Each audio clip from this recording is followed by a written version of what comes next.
Is Ukraine racist? Is the number one argument for Russian sympathizers and pro-Russia people that Ukraine is neo-Nazi, anti-supremacist, racist country. So in this video, I want to talk about Bandera, I want to talk about the Azov Brigade, and some of my experiences involving the whole racism thing in Ukraine. So right off the bat, to give a little context, I want to let everybody know I am Jewish by blood primarily, by heritage, I don't practice the religion. My great-grandmother was actually in what they called a Russian work camp, which was like a Russian concentration camp in eastern Ukraine during World War II. Because of this, I've always been pretty interested in the history of how things worked, especially during World War II, Hitler, Nazis, fascism, and the rise and the fall of it all. So I want to show a couple of reports and studies that I found online recently. This one is from Euronews. The actual study was done by the European Union Agency for Fundamental Rights. I've got it pulled up here so I can reference it. And what they've done is they've made a list of the top 13 countries that are supposed to be the most racist based on the prevalence of racism or discrimination in the last 12 months, the last year. 13 countries are: number 1, Austria, Germany, Finland, Denmark, Luxembourg, Belgium, Ireland, Italy, France, Spain, Sweden, Poland, and Portugal. That's the top 13. Now, these are only European countries. I wanted to mention that. That doesn't take into account countries any other part of the world, only Europe. With that said, that's the top 13. Ukraine is not in it at all. So there's one study. The second study I found was on a website called World Population Review. The survey and the study was carried out by US News, World Report, BAV Group, and the Wharton School of the University of Pennsylvania. This one breaks it down into the top 100 most racist countries globally, all countries all over the world. So I'm going to read the top 10 most racist countries on this ranking during this study. Serbia, Qatar, Saudi Arabia, Iran, Israel, Myanmar, the UAE, Russia, El Salvador, Sri Lanka. Now, if we go even further down the list, we'll see that Ukraine is listed as number 49. So Ukraine is not even making it in the top 50 list of most racist countries. Again, these studies are based off of hate crimes, reported prejudice, and discrimination of different races, ethnicities, and religions. So not only was Ukraine on neither of those lists, they're actually on not even in the top 50 of the global list, but Russia has managed to make it to top 8. Now, I found this interesting because Putin claimed that one of his main reasons for the invasion of Ukraine was to eliminate the neo-Nazism, which, based on multiple studies and reports, it looks like Russia is actually more racist than Ukraine. The two biggest topics that people seem to bring up when it comes to Ukraine and racism is Bandera and Azov. So let's talk about Bandera. So Stepan Bandera is where the word Bandera or Banderites comes from. He was a Ukrainian far-right leader of a radical militant wing of ultra-nationalists, basically meaning this guy was absolutely a racist, 100% anti-Semite, did not like black, brown, basically anything but white European. During the 40s and 50s, Bandera led an ultra-nationalist movement, basically a racist movement, that gained some popularity with a percentage of the population. A smaller percentage than the majority. It would be the minority percentage of the population, but still a rather large group of people. Bandera and his followers had multiple run-ins with the Poles, the Polish people, their neighboring country. A series of violent attacks, murders, assassinations, all that was happening. This is the time frame in the 40s to 50s, roughly. There was a poll done in May 2021 that showed the larger percentage, the bulk, the majority of Ukrainians saw Bandera's legacy as a stain on Ukraine's reputation. They did not like his legacy. They didn't believe that there should be statues around, so on and so forth. The majority of the Ukrainian population believed this, 68% to be exact. So basically, long story short,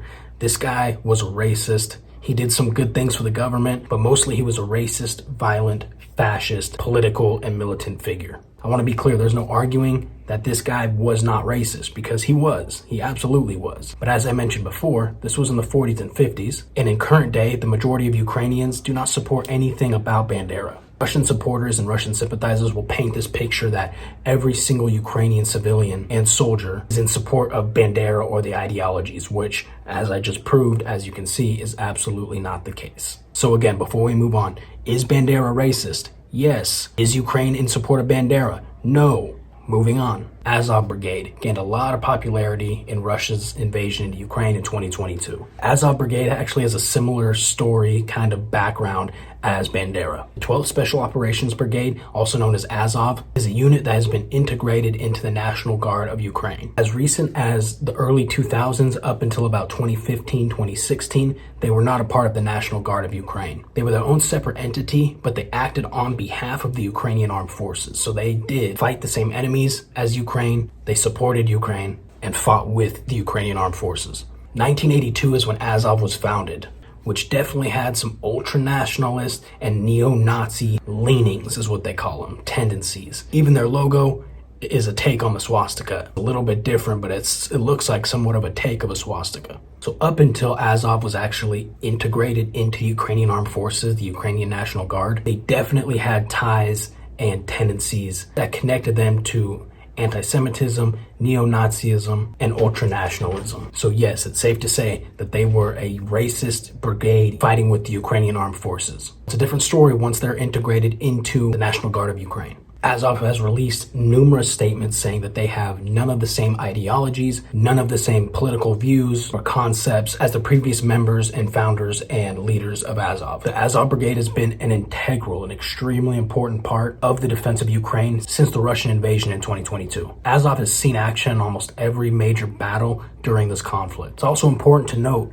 Azov is a part of the Ukrainian National Guard, but they take direct orders from the president of Ukraine. Most of you guys know this is Zelensky, who is a Jew. I believe it's pretty safe to say that if Azov was still a completely racist, anti-Semitic brigade, they would not be okay taking direct orders from a Jew. Azov is also largely funded by some oligarchs in eastern Ukraine that are Jewish multimillionaires, such as the Ritzmans. Now I know, being a Jew myself, I would not be giving any money to a group that had any affiliation, that had any neo-Nazis or fascists in them, which leads me to believe that Azov has mostly flushed out most of that bullshit ideology. The current Azov Brigade consists of soldiers from all different backgrounds and religions and ethnicities, such as Greeks, Jews, Crimean Tatars, Russians, etc. Again, if they were a fascist and racist and ultra-nationalist brigade, they would not be fighting shoulder to shoulder with any of these races of people. Okay, so to sum up, Bandera, were they racist? Yes. Does Ukraine support Bandera? No. Was Azov a racist and fascist brigade?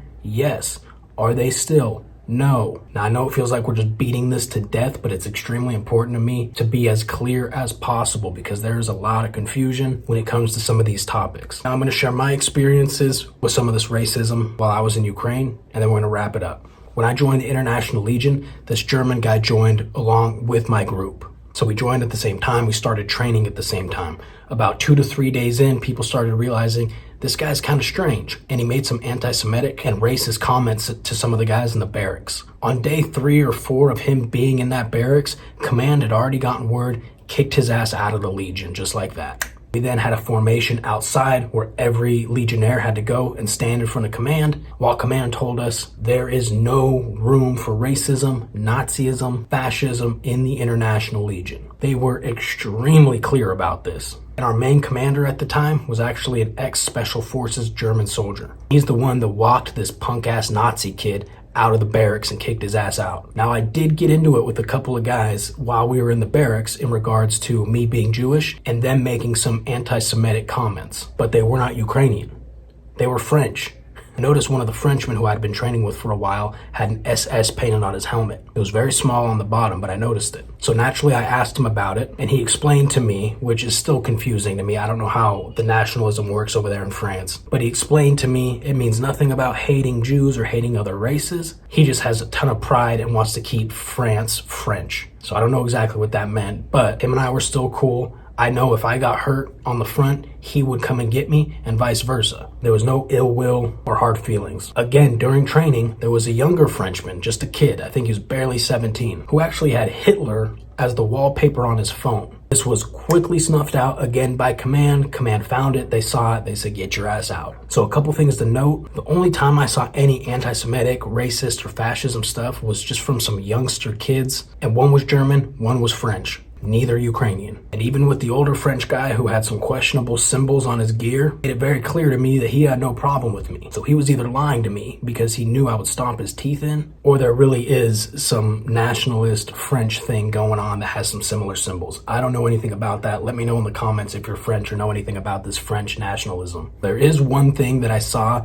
pretty consistently across the board between Ukrainians and most other European volunteer soldiers. They had very little respect for any transgender stuff going on or gay stuff going on. I saw soldiers from countries all over the world, from China, Japan, France, Germany, Sweden, Poland, Ukraine, Russia. None of them respected the transgender situation. And most of the people that I spoke with did not respect people being gay. In my personal opinion, I don't really give a shit. If someone wants to do that crazy shit to their body, let them do it. If someone wants to be with the same sex, let them do it. I don't really care. But this was one very apparent fact that I saw while I was out there. Other countries do not play that shit like the USA does. This was a longer video, but these are things that are very important to me. It's stuff that I've done a lot of research, a lot of homework on, and wanted to share. I've gotten some actual really good questions in the comments, and also we've gotten a bunch of weirdo Russian sympathizers, so hopefully this educates them, although I doubt it because you can't fix stupid. But for those of you who have been supporting, which is the majority of you, thank you guys so much. I love you, and I'll see you tomorrow.